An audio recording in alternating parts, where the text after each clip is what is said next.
Hey Mouthpiece fans, today I'm going to show you how I make my Vortex 2 mouthpiece.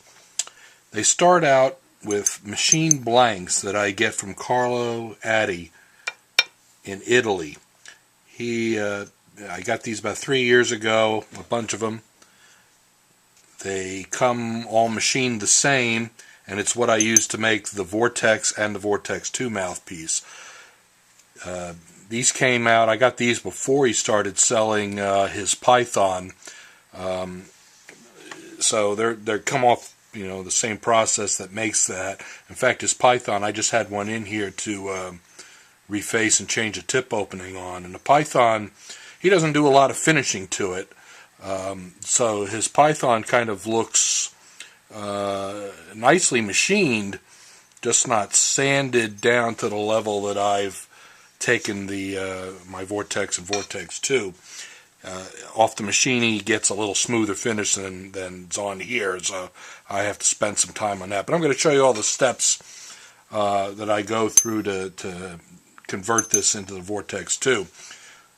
The one on the outside, the first obvious thing is I make the bite plate longer, so I'm going to increase the length of this slot.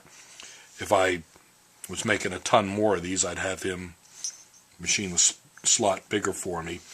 One thing I have to watch out for is that it's a little rough in this area. I've made the mistake of power sanding this area and got the tip too thin, and it caused me a lot of trouble with refacing. So I mostly hand file this area, and the rest I power belt sand.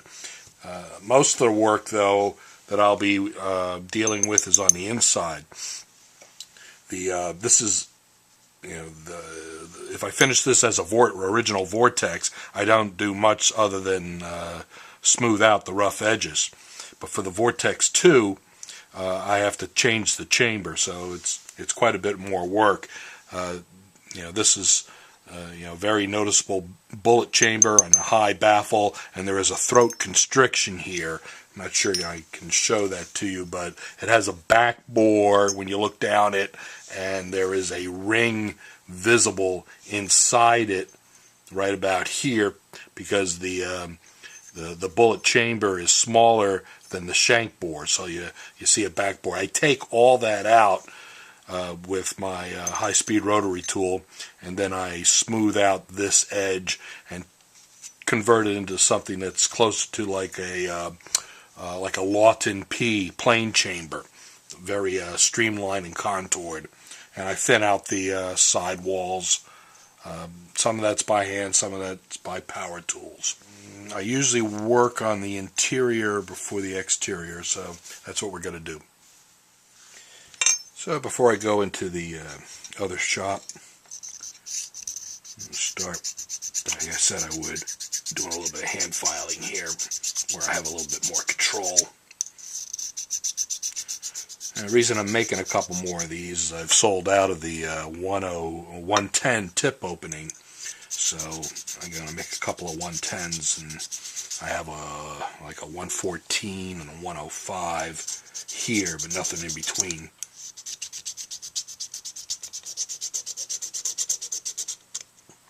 So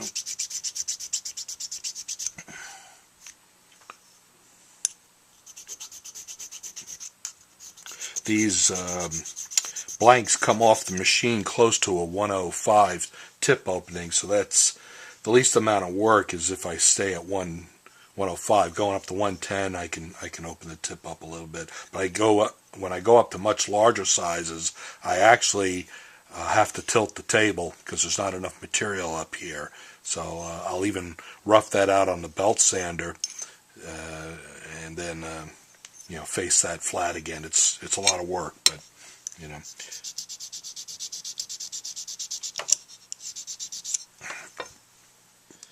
Okay, after about 10-15 minutes, I hand filed this part like I said I would. I also scribed a line, and then decided to give myself a target with the tape, electrical tape, how far up I'm going to go with extending the bite plate.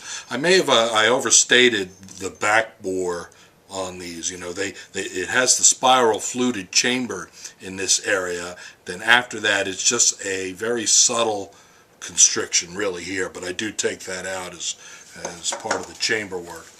So let me tool up here. Family heirloom apron. Got to get the right kind of cutting tool for extending the bite plate.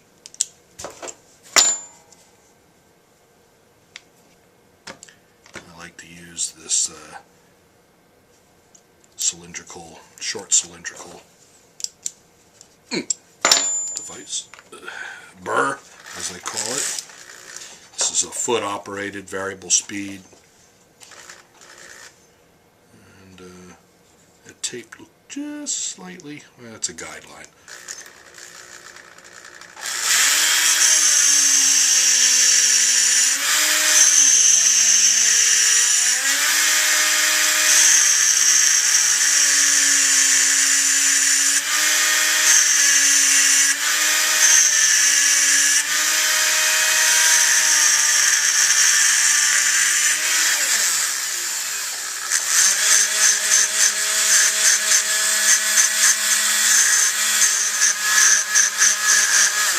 One thing you notice, I'm taking a lot of extra care here.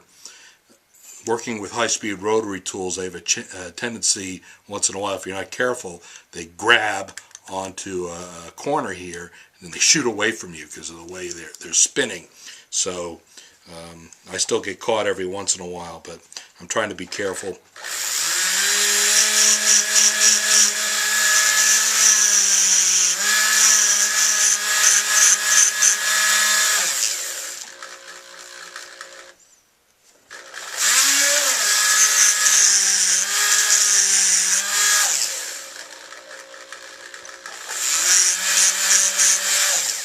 Okay, I can do the rest of that with a hand file. That roughs it out. So I'll do this other one and then resume the video.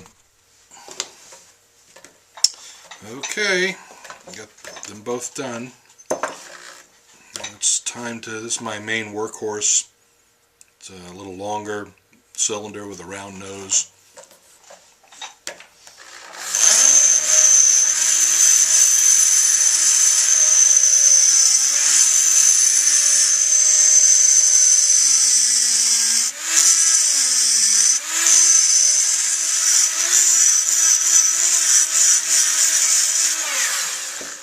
Okay, see the dust all over. One thing that happens while working on these is you get a lot of heat build up in your tool, and sometimes I've pressed on and pushed these, and being made of plastic, they'll eventually melt apart. So, you know, gonna have to take some breaks. Plus, burns my fingers, and that's a good way to tell how hot it's getting. So.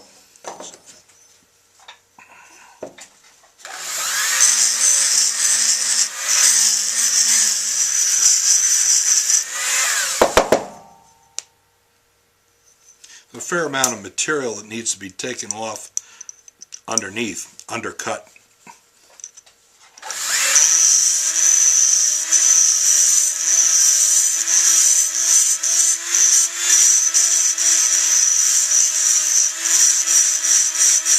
My goal is try to get, I guess, as large a chamber as I can within the limitations of this very slim mouthpiece.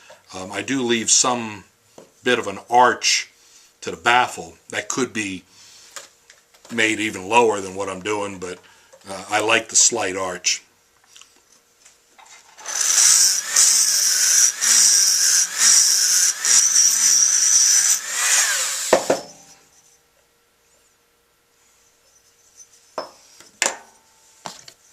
Okay, here's where we're heading. I'm going to have to do some hand filing to get it there also. Work on the sidewalls a little.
clean up.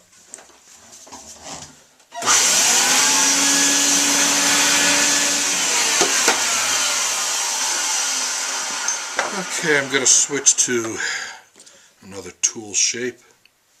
It's better for scooping sidewalls. I'm trying to find the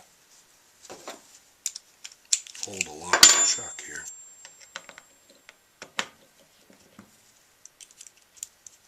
It's kind of a bean shape. I think they call it a pear.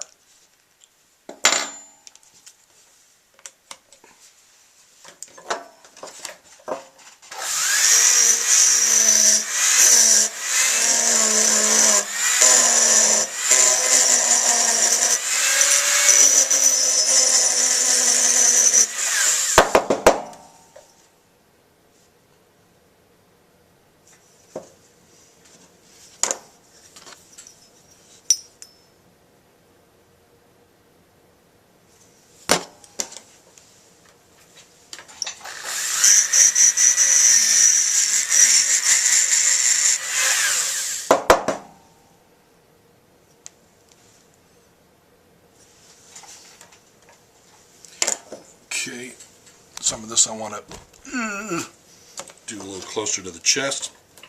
Hope that's a good camera angle.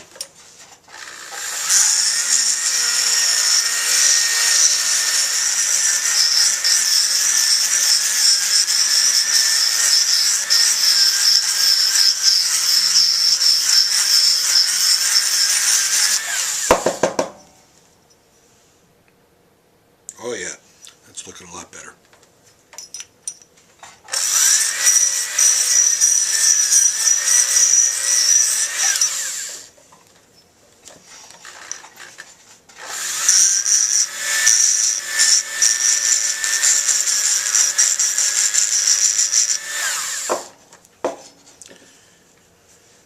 Okay, another tool shape. I'll go through a few of them. Trying to do as much as I can before resorting to hand filing.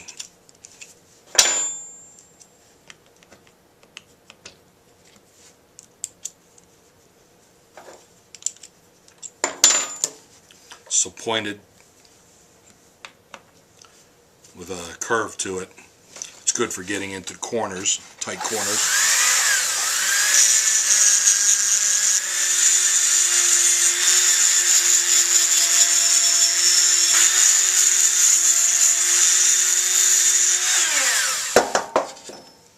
Try this little round ball.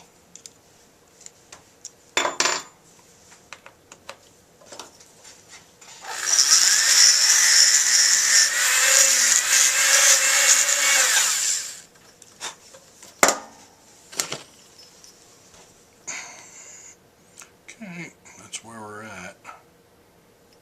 I'll take some dimensional measurements with some inside calipers to see how close we're coming to the master. I got both of these roughed out. They're not exactly the same shape. Looks like this one's kind of like a deeper down the middle. It needs a little bit more fillets taken out, but I'm going to pick one, start going to town on it with some of my files that I like to use.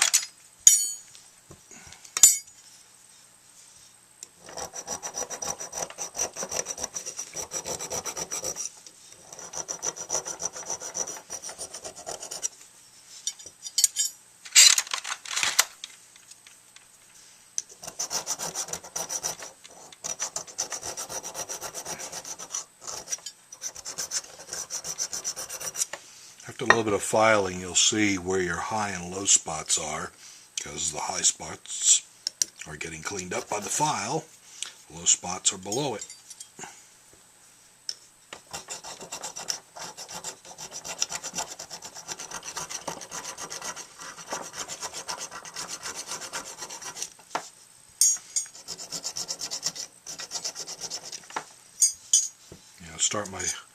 Start with these coarser files, and I'll gradually work my way to finer ones.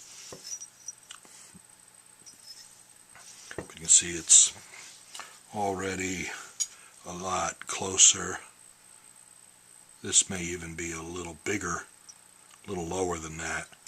But there's some handmade variation in these. And that's part of the charm. I get them pretty close though.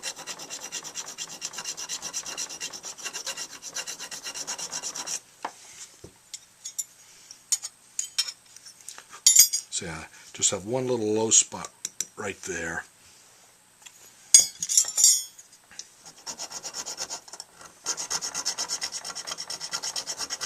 And it's gone. I don't use a vise because I like to be able to turn it around. I think I can get the work done faster and better. I can see from all different angles.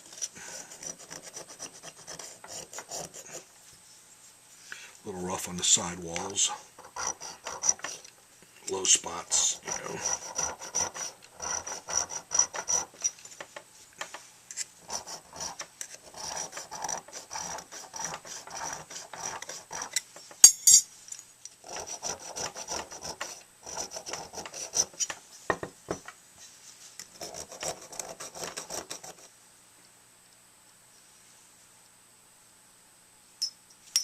Getting there, getting there.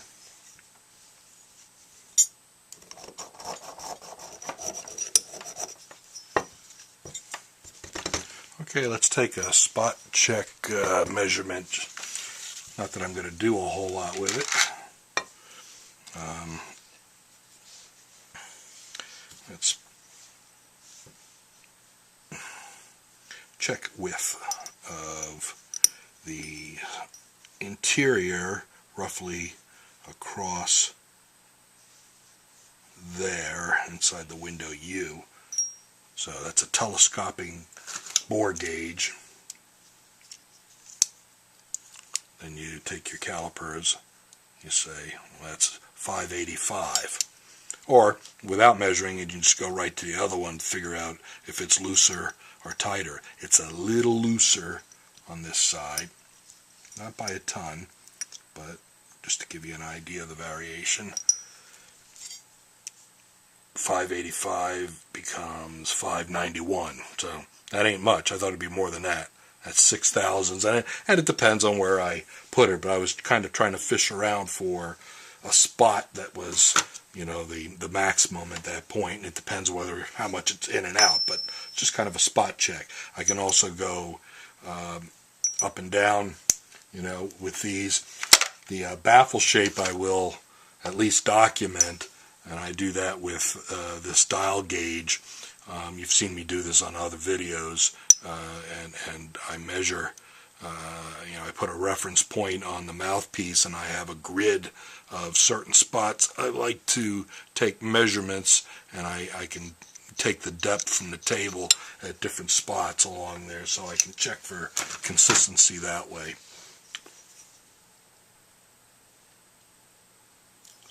Alright, well, I'll turn this off and I'll work on both mouthpieces for a while. Okay, I'll touch up the bite plate slot. Just pull this tape off and see what we have. Yeah, that one's got a nick in it.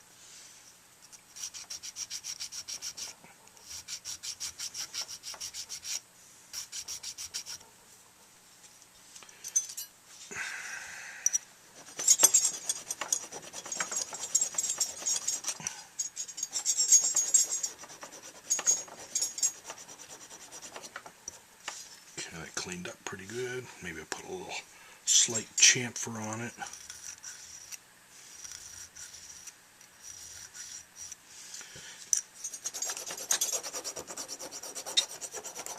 Yeah, this is all going to be covered by bite plate material, so it doesn't have to be that pretty underneath. It's better to leave it a little rough because it helps with adhesion. In fact, I usually go back to my rotary tool and I undercut this with a tool to get underneath there. It gives it a little like a dovetail for the bite plate to hold in place. So you may not see that operation, but I do plan on doing it.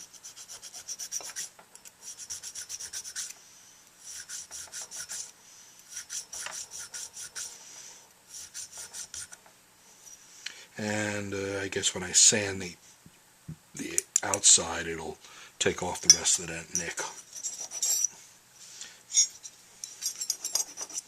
And from here I can look by eye to see if the plate is even or not. It looks pretty good.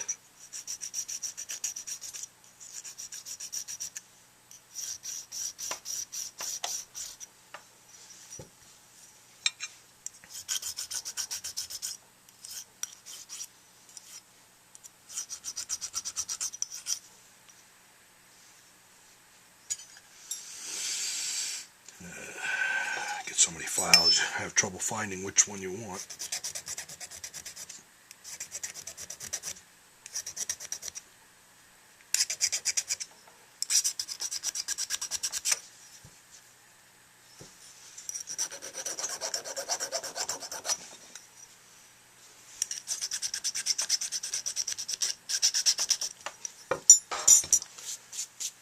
Okay, interiors. Again, these are rough files. I started going to some of my finer files. You know, I've got a number of shape. These are all, what do we call these? Riffler files, when they have a little curve to them. This is an inexpensive Asian-made set that I've had for years. Not very hard material, so I avoid using them on stainless steel. The rest of these files pretty much are Swiss files, Grobet. I get them through Auto Free Jewelry Supplies. They hold up real nice, especially the yellow ones. They're made out of Val Titan. It's just very, very hard.